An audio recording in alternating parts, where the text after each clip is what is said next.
Five people: Stockton Rush, the 61-year-old founder and CEO of OceanGate Expeditions; Hamish Harding, a 58-year-old British billionaire with a penchant for venturing out to the extremes of the earth; Paul-Henri Nargeolet, a 77-year-old former commander of the French Navy and deep-sea search expert; Shehzad Dawood, a 48-year-old Pakistani-British businessman and philanthropist, and his 19-year-old son Suleiman, boarded a tourist submersible named Titan, owned and operated by OceanGate Expeditions, that disappeared on an expedition to explore the Titanic shipwreck after being deployed by a former Canadian Coast Guard icebreaker called the Polar Prince and couldn't survive a catastrophic implosion.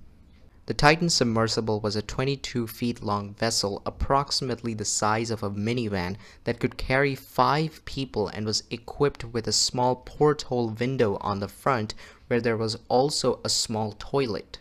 OceanGate is known for having led many underwater trips, including to shipwrecks like the Andrea Doria. Aside from Titan, OceanGate also operates 2 other 5-person submersibles, Antipodes and Cyclops 1.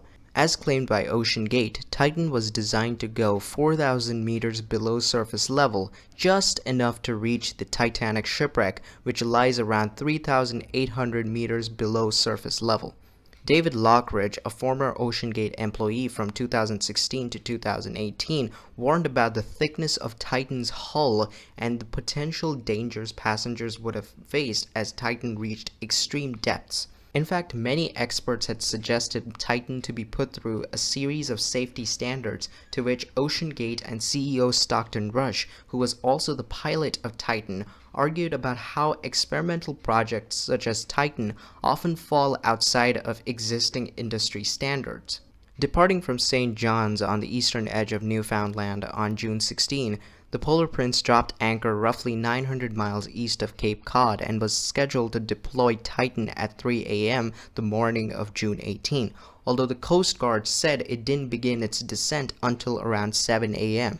Titan was supposed to send out a ping every 15 minutes during its descent down to the Titanic shipwreck. The entire voyage was supposed to take 2 hours and 30 minutes, but the Polar Prince lost contact with the Titan approximately an hour and 45 minutes into the trip. Since it had traveled so deep, it wasn't able to use its GPS and text messaging system to communicate with the Polar Prince. Titan only had 96 hours of oxygen reserves on board, stepping up search and rescue operations.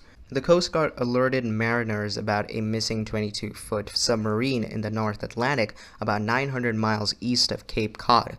The sub was lost in water with a depth of 3,960 meters, similar to the depth of the Titanic shipwreck. However, after the debris was found, a U.S. Navy official detected an acoustic anomaly consistent with an implosion shortly after the sub lost contact with the surface. The Coast Guard narrowed the search area using this information. Titan's implosion would have generated significant broadband sound down there, which sonar buoys would have picked up.